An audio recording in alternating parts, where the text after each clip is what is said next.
YouTube, it's Monica, and I just want to tell you a little bit about what we're doing today and also about a cool book that we found at the library I want to tell you about. So here is some of the stuff that we are doing today.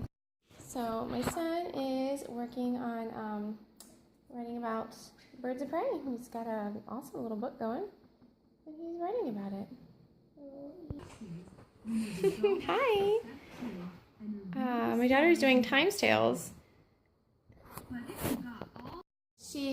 I discovered Times Tales with a Facebook ad, actually, and I bought it. It wasn't much money, and it really does work. It's cool, and I think my daughter, she's 5.5. I think that she will have her times and multiplication tables memorized before she actually understands it, which is not generally the way I do things, but she asked for it. She wanted to watch it.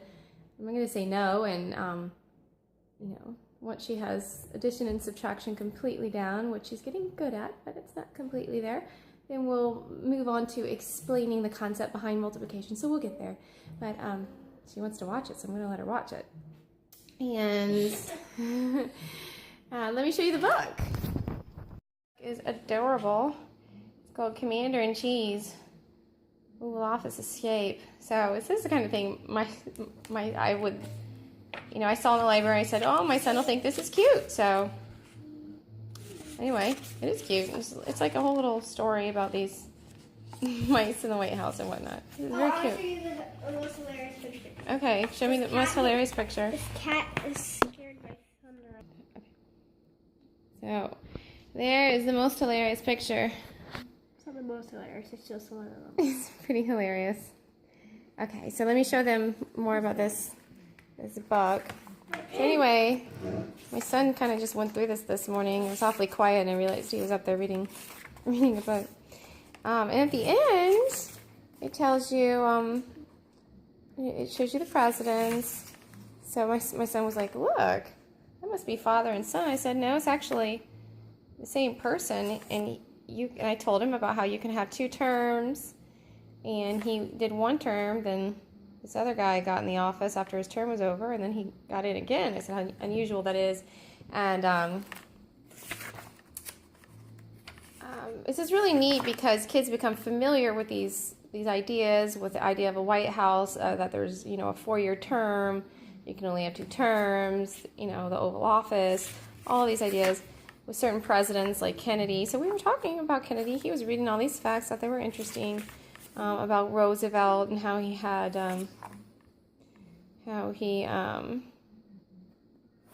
Roosevelt had braces for his legs and wine. So yeah, there's all kinds of interesting facts. The Situation Room, right? It's really cool. So we were looking at all this morning. So the reason I bring this up is because this is really how we largely handle history and science. So at this age, I mean, my kids are very little still, and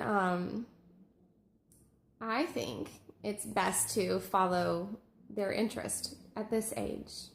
Okay, and it works really well, you know. So my kids are familiar with a lot of things, and I will ask their little friends, oh, you know, have you ever heard of the Romans? You know, one time there was a reason why I didn't just randomly ask, but one of his little friends, and she had just never heard of the Romans. And my children aren't experts, but they've heard of them, and that's really important because when later down the line, when they go to study them, it won't just be this random word, Romans, you know, out of the blue, and it'll mean something, right, Blake? It'll mean a little something.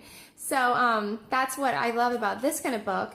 You know, it talks about the presidents and the Oval Office, and it just, you know, it gives a familiarity to these topics. It doesn't just happen every once in a while. This happens every single time we go to the library. We get, you know, several really great books, whether they're about, you know, animals, or they're about history or a historical figure or an inventor. Every time we go once a week, and we get between 35 and 50 books a week, and we read most of them every week.